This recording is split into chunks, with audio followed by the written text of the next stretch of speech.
Dun dun dun dun dun dun dun dun dun dun dun. Assalamualaikum warahmatullahi wabarakatuh. Kami dari kelompok 6. Hari ini kami akan mempresentasikan hasil makalah kami yang berjudul Pembelajaran berbasis Student Center dan Active Learning. Di sini ada pengertian pembelajaran student center. Pembelajaran student center adalah suatu pendekatan pembelajaran yang menempatkan peserta didik sebagai pusat dari proses belajar. Dalam proses pembelajaran ini, peserta didik mesti didorong agar mempunyai motivasi dalam dirinya sendiri. Dengan demikian, mereka dapat berusaha secara keras untuk memiliki skill ataupun kompetensi yang diharapkan. Yang berikutnya yaitu karakteristik pembelajaran student center. Yang pertama yaitu pengajaran berpusat pada siswa bukan pada guru. Yang kedua yaitu proses pembelajaran berlangsung di mana saja. Yang ketiga, pembelajaran berorientasi pada pencapaian tujuan. Yang keempat, suasana belajar berpusat pada siswa. Dan yang kelima, yaitu siswa yang bertanggung jawab. Selanjutnya akan dilanjutkan oleh teman saya. Perkenalkan, nama saya Rosida dengan NIM 1810 1253 253. Di sini saya akan membacakan langkah-langkah pembelajaran student center learning. Pembelajaran yang berpusat pada siswa atau student center learning memiliki langkah-langkah yang menuntut partisipasi aktif dari siswa sebagai berikut. Yang pertama, berbagi informasi atau information sharing dengan cara curah gagasan atau brainstorming, kooperatif, kolaboratif, diskusi kelompok atau group discussion, diskusi panel atau panel discussion. Yang kedua, ada belajar dari pengalaman atau experience based dengan cara simulasi, bermain peran atau role play, permainan atau game, dan kelompok temu. Yang ketiga, ada belajar melalui pemecahan masalah atau problem solving based dengan cara studi kasus, tutorial, lokakarya. Selanjutnya ada kelebihan pembelajaran student center. Yang pertama, siswa lebih sering berperan aktif. Yang kedua, meningkatkan interaksi kooperatif di antara siswa. Yang ketiga, berpartisipasi di berbagai kegiatan investigasi. Yang keempat, ada toleransi terhadap keberagaman. Yang kelima, meningkatkan kreativitas dan kinerja siswa dalam tugas-tugas akademis. Selanjutnya, kekurangan pembelajaran student center. Yang pertama, untuk peserta didik dalam jumlah banyak sulit untuk diimplementasikan. Yang kedua, kemungkinan untuk menggunakan waktu yang lebih banyak. Yang ketiga, belum tentu sesuai untuk peserta didik yang tidak terbiasa aktif, mandiri, dan demokratis. Terima kasih. Selanjutnya yaitu terdapat beragam model-model pembelajaran berbasis student center. Di antaranya adalah small group discussion, role play and simulation, discovery learning, self-directed learning, cooperative learning, project-based learning, dan problem-based learning. Yang pertama yaitu adalah small group discussion. Adalah proses pembelajaran dengan melakukan diskusi kelompok kecil. Tujuannya agar peserta didik memiliki keterampilan memecahkan masalah terkait materi pokok dan persoalan dalam kehidupan sehari-hari.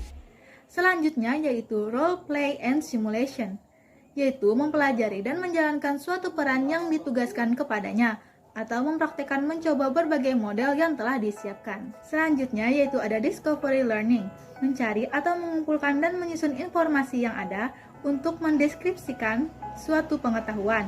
Selanjutnya ada self-directed learning, merencanakan kegiatan belajar, melaksanakan dan menilai pengalaman belajarnya sendiri.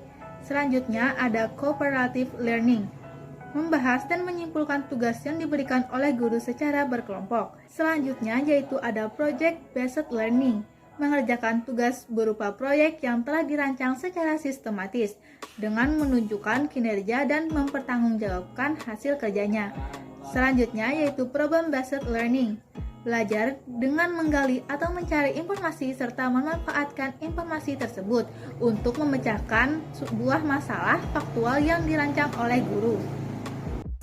Perkenalkan, nama saya Marina Yuninda dengan NIM 1810 1252 20034. Selanjutnya ada pembelajaran aktif atau active learning. Pembelajaran active learning pada dasarnya merupakan salah satu bentuk atau jenis dari pendekatan pembelajaran yang berorientasi pada aktivitas peserta didik. Pembelajaran berorientasi pada aktivitas peserta didik mengandung pengertian bahwa sistem pembelajaran menempatkan peserta didik sebagai subjek didik yang aktif dan telah memiliki kesiapan untuk belajar. Pembelajaran active learning juga memiliki karakteristik. Yang pertama, ada menekankan pada proses pembelajaran.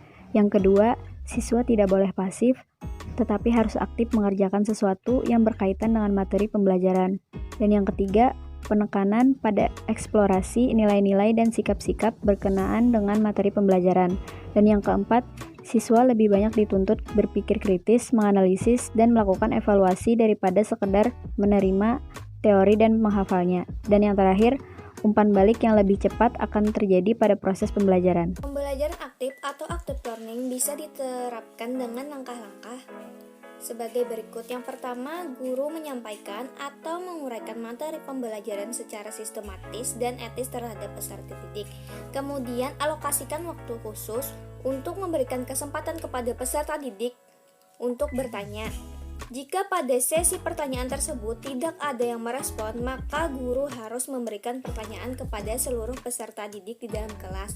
Hal ini bertujuan untuk memeriksa atau memastikan pemahaman peserta didik terhadap materi pembelajaran yang diajarkan saat itu. Selanjutnya, apabila didapati salah satu atau beberapa peserta didik tidak dapat menjawab pertanyaan, maka peserta didik bisa dipersilakan untuk ke depan kelas atau berdiri di tempatnya masing-masing. Selanjutnya, peserta didik tersebut tidak diperbolehkan duduk kembali sebelum berhasil menjawab pertanyaan dari guru atau sesudah ia mengajukan pertanyaan yang berkaitan dengan materi yang dibahas. Hal ini dilakukan tentunya bertujuan untuk melatih mental positif dari peserta didik. Kemudian yang terakhir, membuat daftar hasil evaluasi belajar dan tindak lanjut proses pembelajaran bagi peserta didik pada pertemuan belajar berikutnya. Oke, selanjutnya kita akan membahas kelebihan dan kekurangan dari penerapan active learning atau pembelajaran aktif di kelas. Yang pertama, kelebihannya adalah berpusat kepada peserta didik. Yang kedua, peserta didik lebih ditekankan bagaimana ia memperoleh suatu pengetahuan, bukan hanya menerima pengetahuan saja dari guru atau satu-satunya sumber belajar. Proses pembelajaran akan menjadi lebih menyenangkan dan tidak membosankan. Itu karena semua siswa dituntut untuk aktif dalam pembelajaran. Kemudian, memberdayakan semua potensi peserta didik dan dapat digunakan dengan metode yang bervariasi. Selain kelebihan, juga ada kekurangan. Yang pertama, keterbatasan dari waktu yang disediakan. Kemudian, keterbatasan dari materi, peralatan, maupun sumber daya. Dan juga resiko penerapan dari active learning atau pembelajaran aktif itu sendiri. Terima kasih. Terima kasih kepada teman-teman semua yang telah menyaksikan video pembahasan dari kami. Apabila ada salah-salah kata, mohon maaf. Upin Ipin sarapan pagi. Sampai jumpa lagi. Wassalamualaikum warahmatullahi wabarakatuh.